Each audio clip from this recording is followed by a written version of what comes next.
Mwabagayi mulinga abali mutumanyiro obumanyizi. Kuba ebintu byozzemu mwana benzijeko waya. Bw'obanga okimanyi oba kutadde oliwo kifaananyi lwaki tova ku ntebe eyo gy'oliko. Kiveeko.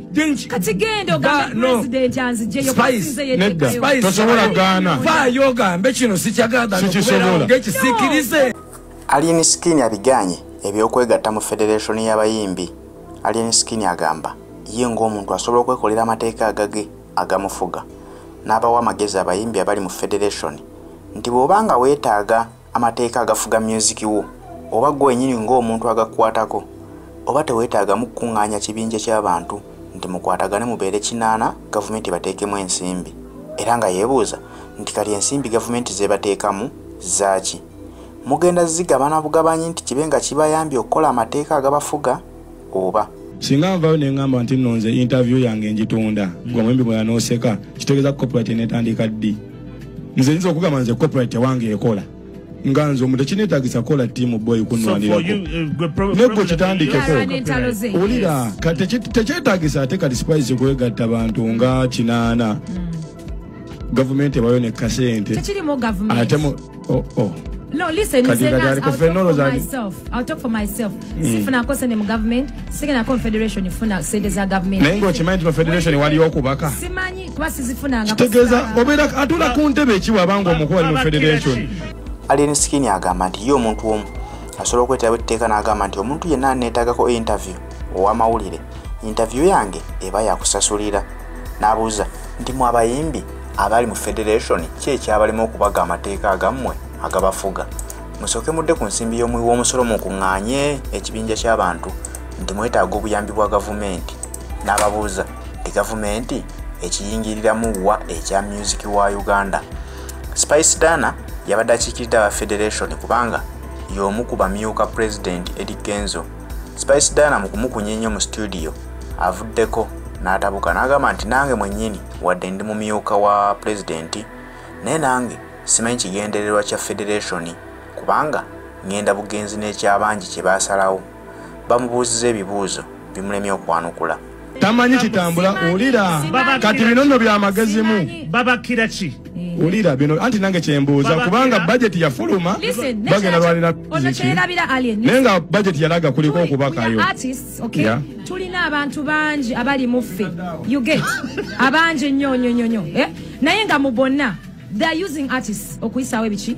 This has been happening over the years. Mwe mujja ne mulwanirira ekituufu you front yourselves, you're fighting for everything. Buli omu kyalaba ono kyalaba n'oli kyalaba, okay? Naye eri genda wanyo ne spice olira and you don't want to know about it. Okitegeera tuyagala kumanya biki bibajjayo oba gavumenti ebawanza sagala kumanya because sente zange nze nzikolerera kola ebivulu nefuna sente gavumenti zeyandibadde in one weekend so kati setaga kumanya. Bavuddeyo nga bakkaanyiza ne bamugamba nti bw'oba olabanga tomanyi bigenda mu maaso bw'oba olabanga tomanyi mulamwa gwa federation gy'olimu beera mukazi mugezi oveeyo ogambe nti ekintu kyendimu sikitegeera lwaki tovangayo n'olekulira.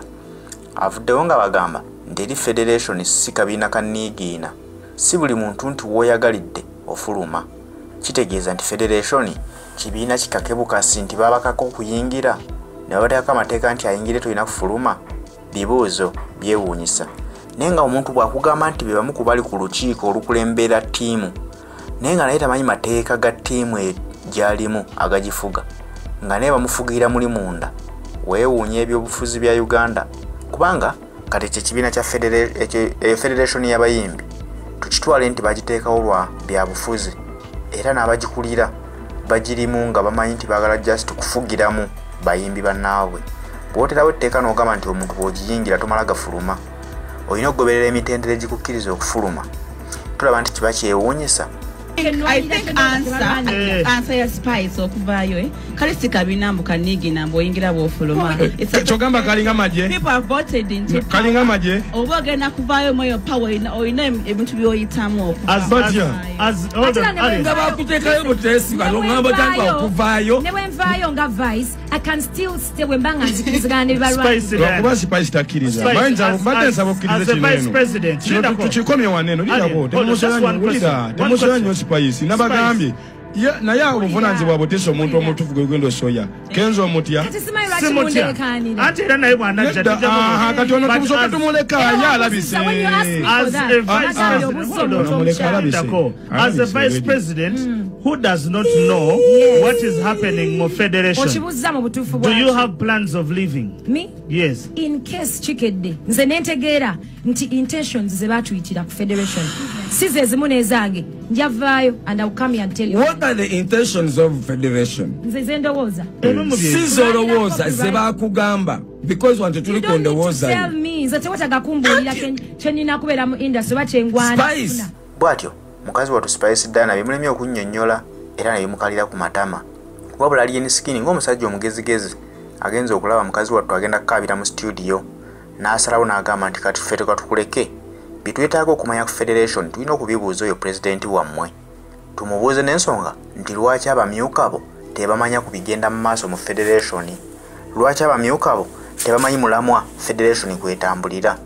Ono agenza okulaba nga bimususseeko obungi n'aleeta munne anaamudifendinga naye n'amudifendinze naye nyini agamba nti ekintu yakiyingira buyingizi naye takitegeera.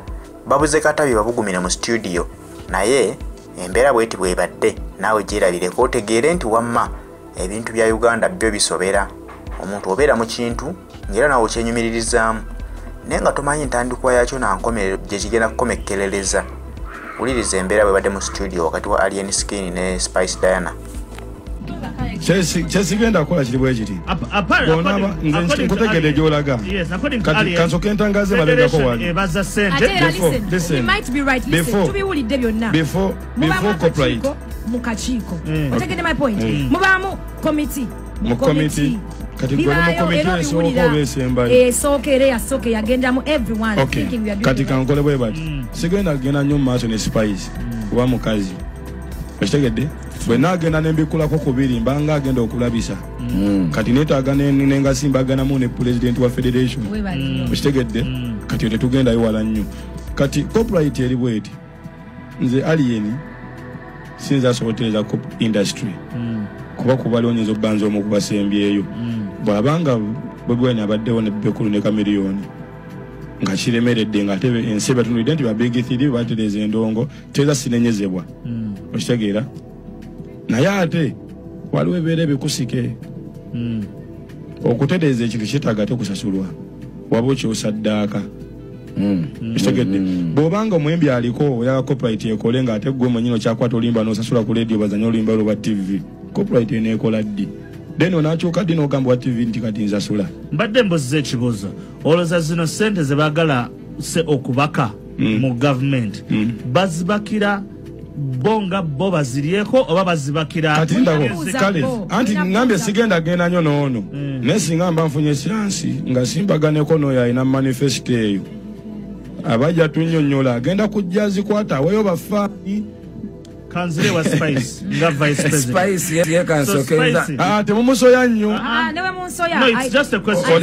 Listen, I stand on my word. Okay. It's just a question. Mbadde saa tukugende wala nnyo mugende gye naje mwagala and I'll gwe nga vice president nga kutunulizeemu ko Spice soko lindeko alien oli waddembe mbadde ndi kuwomba omanyika gwobuuza ebibuuzo ebituufu gwobuuza then you okay to say ati kati nange nabuuza gwe nga gwe akiikiridde bali ali wano fe abataliiyo according to Spice tafuna updates ebigenda maaso abakolayo federation. Yes or wrong? kati abakola ki agambye ono yamwa oli mu federation kyokka mu federation amwa ku magezi wuno abadde naye ali mu as a vice president are you getting updates of what is happening or not? Listen, okukutegeeza what happened cabinet gye bateekawo ku federation was like abantu abasooka kenzo bwe yakubira awo kitegedde kubanga nze ngambye tewali yannonda era banteekawo nesanga ng'ekifo bakoze ki bakimpadde kyovola nti ndi wadde mbogendayo n'obutagendayo because nze sisomangako kubeera vice president. That's not my job. My job is to sing. Ne bw'oŋŋamba nti tulina cause fena gye tugezaako olwanira you try olwana the question is as the vice president of the federation are you being updated about ebigenda maseri oba not kubanga bangi ba vice president bali bana yes litojja jangu obuze ekibuuzo kyo Spice olwana kino ekibuuzo mu bintu bye singa okwagala njanya okuba ne babooya bange nga bw'oba oyimiridde mu position ne bakubuuza ng'ogenda kuddamu ebibuuzo mwe bagayi mulinga abali mu tumanyira obumanyizi kuba ebintu byozzeemu omwana binzigyeko waya bw'oba ng'okimanyi oba kutadde oliwo kifaananyi lwaki tova ku ntebe eyo gy'oliko kiveeko kati genda ogambe president anziggyeyo tosobola gaana vaayo ogambe kino sikyagaagala ng'ekisiikirize tumanyi